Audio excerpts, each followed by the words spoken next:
Welcome in, everybody, to our Thursday show. We're currently in an NCAA dead period, but as you know, the inside scoop is never dead. I'm your host, Josh Newberg. It is All-American Bowl season. We have one game already completed, and that was in Orlando, the Under Armour game, and another game out in San Antonio that will be played on Saturday, but we are already into practice there. So let's bring on national analyst for On3, Sam Spiegelman. Sam, wanted to talk a little bit about the top performers at the Under Armour game first. As you see on the screen, our overall MVP for the week was Zachariah Branch, USC wide receiver signee. At number 2, edge Adepoju Adebaware, committed to Oklahoma and signed to Oklahoma, I should say. Oklahoma QB signee Jackson Arnold comes in at number 3. Zalance Hurd headed to LSU, big-time offensive tackle at number 4. Linebacker Raylan Wilson headed to UGA at 5. Mikey Matthews has had a huge week, wide receiver heading out to Utah. 5-star defensive lineman David Hicks is in there at 7. At number 8, Peter Woods, defensive lineman, committed to Clemson. At number 9, Jalen Hale, wide receiver that's headed to Alabama. At number 10, Nicholas Harbor, who is the number 1 athlete in America and remains unsigned. Sam, you had a chance to cover a lot of these guys, not just through their senior year, but sometimes into their junior and sophomore season. So what do you make of this list? Anybody stand out to you? Yeah, I mean, you have to start with probably Zachariah Branch being, kind of cementing himself as arguably the number 1 receiver, maybe pass catcher overall in the country after what he did at Under Armour in Orlando. He's going to USC. Lincoln Riley has signed the number 1 receivers in the country, and they've turned out pretty well in the past.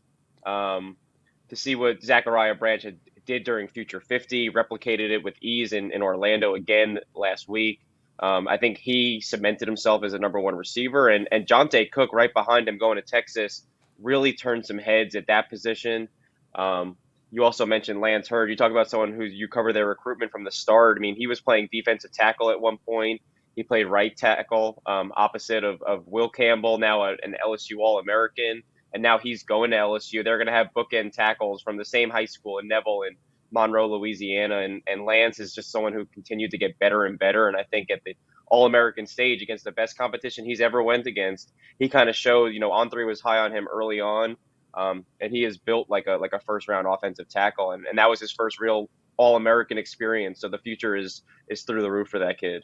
Yeah, and there's close to 100 players, 100 recruits, 100 athletes competing at this event, and these were the top 10 from the entire week at Under Armour. Now, you are out in San Antonio at the All-American Bowl. We're only 2 practices in there, but who has been standing out to you? I think you have to start with the contingent of Alabama guys. Alabama is very well represented here in San Antonio, and several of their signees now. I think some of them are actually moved in on campus, and they still came out here to San Antonio to compete. But Caleb Downs, the 5-star safety, Keon Keeley, the 5-star edge defender, the number 1 non-quarterback in the country, and he's looking like it out here. And then opposite him, Yanze Pierre, another edge guy, an in-state guy, has been flying around. He had an interception on day 1. He had a pass batted down at the line yesterday. He's been dynamic and really disruptive off the edge. And then Justice Haynes. Justice Haynes looks like he's going to go in and compete for snaps right away at Alabama. He's built like an Iron Man. He's seamless out of the backfield. He has quick feet. He's souped up. I mean, he looks like an Alabama running back. So those 4 representing Alabama have been really, really, really good. The Georgia offensive tackle, Monroe Freeling, really looks the part. I mean, he looks like he was built in a lab. And we just talked about Lance Hurd being so powerful. Monroe Freeling, not only powerful, really nimble and light on his feet. He's been a standout. Calvin Simpson-Hunt, the Ohio State DB signee. This is one of the better defensive backs from Texas that winds up going to Columbus. And I think Calvin Simpson-Hunt is in the conversation as the best DB here so far. Fun story, he hurt himself working out last week. He was cleared on Monday, and he hasn't missed a beat in coverage. He has great closing speed. We know that he has verified track speed, and it shows in coverage. He's been seamless out here. And one last name, I know we talk about him a lot, but he's really looking the part, and that's Rueben Owens, Texas A&M running back signee.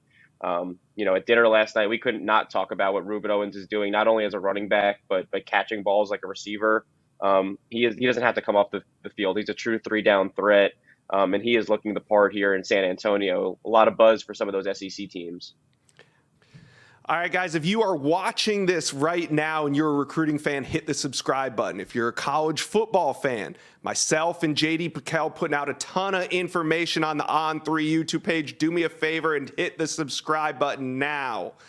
All right, Sam, we're going to turn our attention to some big decisions that are getting made on Saturday at the All-American Bowl. Let's start with four-star offensive tackle Caden Jones. The prospect is set to announce on Saturday. And the Gators, the Florida Gators, are trending on the RPM. Who else is in it for him? It's going to be the Gators, and they're going to have to hold off Houston, which has been in it from the beginning with Caden Jones and has a lot of Louisiana ties on their staff. As well as Texas A&M. And Caden Jones has members of his family that played at A&M. Steve Adazio is looking to reboot that offensive line. They got him on campus for an official visit, but I like where the Gators stand. Billy Napier and Jabbar Jalouk have been recruiting Caden since he was at Louisiana a couple of years ago. He's got a former teammate in the Gators backfield in Montrell Johnson. And we know what Billy Napier's offense looks like. It's a hard-nosed, smash-mouth offense. That's what Caden Jones does best. And then you have to consider the relationships. Napier has been there, has got him to camp there, has got him for visits during the season. And Jabbar Jalouk is a New Orleans guy, one of the best recruiters in the SEC. And this is a chance for him to close with a really intriguing offensive line prospect from the boot. So Caden Jones has said that he is already made his decision. What do you think he's going to do? Have you put in an RPM yet? I've had my RPM on Florida since last month. He's been very open about the relationships that he has at Florida. I think Texas A&M definitely closed the gap. They really rolled out the red carpet on the official visit. And again, you can't sleep on Houston because they've quietly put together a really, really good recruiting class, not only in the state of Texas, but in neighboring states like Louisiana.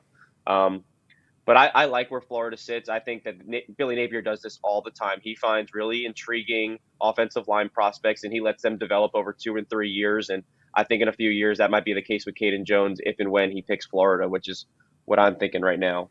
Jones is a monster of an athlete. Now let's move on to a more electric athlete at a different position.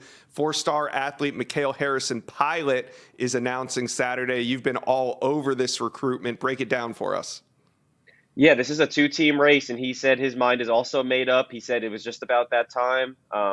He has quietly sliced down his list over the last couple of months, and we've talked about it on the Inside Scoop, but Texas is not in this. Oklahoma's not in this. Cal's not in this. It's down to TCU and Houston, and there are really compelling ties to both of these programs. When you look at TCU, and you can't help but think about Quentin Johnston, who is a Temple product, very close with Mikal, also from Temple High School. Malcolm Kelly, TCU wide receiver coach, has been recruiting Mikal under Sonny Dykes. He also recruited Mikal when Gary Patterson was the head coach.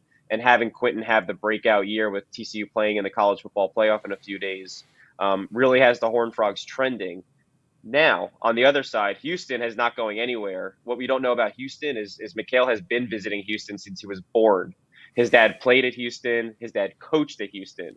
And I think that official visit, deep ties. He talked about knowing some of the coaches there from when they changed his diaper when his dad was in school. So these are things that you cannot make up. So I think Houston has really closed the gap here. I think that they're trending, but from talking to people on both sides, I think this recruitment, even though there might be an announcement on Saturday, this could keep going all the way until the National Signing Day in February. I mean, I think it's really hard for Harrison-Pilot to not commit to TCU the weekend that they're not just in the playoffs, Sam. They're playing for the national title. Like this is unprecedented for TCU. So we'll see if they can close on one of the best athletes in America on Saturday when he makes his announcement. Another guy I want to talk about is 4-star linebacker Jelani McDonald, number 12 linebacker in America, and has been a standout all week at San Antonio. Texas is trending on the RPM, but who else is in it for him? It'll be Texas, and again, they'll have to hold off TCU, which is recruiting at a very high level and has one of their better classes right now, as well as Oklahoma State, where Jelani was committed to for a good chunk of his recruitment and probably one of the first offers that came in for him. All right. But going it. So where's your RPM at?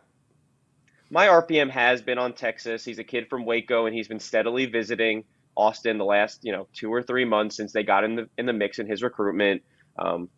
You look at Texas's class, and they got a couple of bruisers at the linebacker position, like Anthony Hill, and they got some really athletic complementary pieces like Darian Guillet, and potentially a guy like Jelani McDonald, who we talked about has been a top performer. He was a day two top performer here in San Antonio. He's a hybrid safety linebacker, 6'2.5", 220 pounds, but he's that big. He's playing cornerback. He's playing safety. Texas likes him at linebacker. And the same goes for TCU. TCU really likes him as one of those versatile pieces. He said, "How could I not commit to TCU when they're playing in a national championship?" Doesn't that sound sort of familiar? Yeah. So I think it boils down to Texas and TCU. He said his decision was made, but it was very, very close. I think Texas is the move for Jelani, which would be just a fantastic piece to. I think Texas has the Big 12's leading recruiting class, and Jelani McDonald is an All-American, has looked that part. So you say it, but the future is very bright if and when Jelani picks Texas. Yeah, and like you said, Texas's defensive class is outstanding. To add a Jelani McDonald at the end after seeing what he did out in San Antonio would just be kind of the cherry on top. All right, Sam, enjoy your weekend. We'll talk to you on Monday. A lot of big news coming out of that game. Yep, thanks for having me, Josh. Thank you. Let's bring on Director of Recruiting for On3, Chad Simmons. We're going to try to unravel this 5-star Cormani McClain situation. I'm sorry, the 5-star plus cornerback Cormani McClain. He's a Miami commitment, but he did not sign during the early period. He has not commented publicly at all during the Under Armour week until the game, where he did an interview on the sidelines stating, quote, "I'm still in the same spot with my recruitment, but I'm going to be signing January 15th. Now, he denied that there was other programs involved, said just Miami when asked what teams he's considering. Chad, I ask you, on January 15th, what exactly is Cormani McClain going to sign? Well, if he signs anything, Josh, on that date, the only option he has is financial aid, so he can't sign a letter of intent. He can't sign anything with any school binding him and locking him in, whether it's with Miami or another program. So if he does officially sign any types of documents that day, it'll be financial aid. Right, because the open signing period for the early period was Wednesday till Friday back in December, and then you can't sign again until February 1st when the late signing period opens. So he's saying January 15th he's going to sign. Now, a financial aid agreement. Explain to the people what that means and what that enables a team to do if he does sign a financial agreement. Yeah, well, one thing obviously is non-binding, so he also can sign with as many schools as he chooses to. So if he wants to choose to sign financial aid with multiple schools, he could go Miami, Alabama, Colorado, Florida, whoever. Just allowing open communication. That's really what it allows. It opens up things. Basically it's wide open. Basically you're opening things up with Miami or whoever you choose to sign that with until you officially sign that LOI as early as February 1st. Okay, so let's dispel another rumor. There's some people saying, well, Cormani is going to just enroll at Miami around January 15th. You don't necessarily have to sign anything. You can just go to a program and enroll if you're an early enrollee. But tell me, is Cormani McClain going to enroll early at Miami? Based on what I hear, no. He was never an early enrollee guy. Still may have some work to do there to get in academically too. So, but I'm told he is not an early enrollee. So no, I do not see him going to enroll at Miami or any other school January 15th. All right. So Cormani McClain has been a mystery throughout his recruitment. He committed to Miami in October. He failed to sign in December. Now he says January 15th, he's going to make his decision and sign. Who are the main teams involved? Yes, he's committed to Miami, but who are the main teams involved in this signing? Yeah, I still think Miami obviously is very, very much in this. I think their biggest competition is probably Alabama and Colorado based on what I hear. I haven't heard near as much about Florida as I've heard maybe about Alabama. And of course, you have to consider Deion Primetime Sanders a threat. We saw what he did a year ago. I think they're probably viewed, based on what I hear, as the one to watch the closest outside of Miami. So we will see what he does on January 15th. Do you think that there's a possibility? Is there a possibility that we could do a signing on January 15th and then he could do it all again on February 1st because that's when it's binding?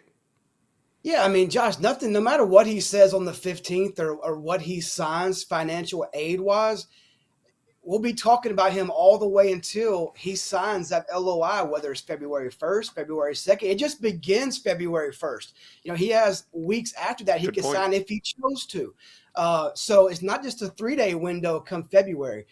It's much longer. So, I mean, I think we expect him to sign February 1st, but could he sign financial aid with 1 school, 2 schools, 3 schools, January 15th? That's possible, but nothing will be final with Cormani until at least February 1st when he signs an LOI. Yeah, and Cormani, you know, he had a chance to clarify this at check-in. He didn't want to speak. He didn't want to speak during interviews throughout the practice week. Says a little bit on the sidelines, but Chad, I think it only adds to the confusion of this Cormani McClain saga. I mean, this whole thing's been confusing. You know, from when he didn't sign, obviously, December 21st, we thought maybe 22nd, 23rd. He chose not to sign during the early signing period. Even going back to when he committed, everything pointed to Florida. He confused the world and goes to Miami. He closes down the ceremony, changes things up last minute. It was wide open to the public and media at one time. 24 hours later, it's shut down. He goes from Florida to Miami. He doesn't sign with Miami. Here we are now early in 2023. We don't know what's going to happen with Cormani the next 3 or 4 weeks. All right. Well, we got a little under 2 weeks until this January 15th date comes around, and we'll see what Cormani McClain does. Chad Simmons, thanks for all your insight. Yep, anytime. Thank you for watching. Make sure you smash that subscribe button for me, and remember to check out all the videos on the On3 YouTube page.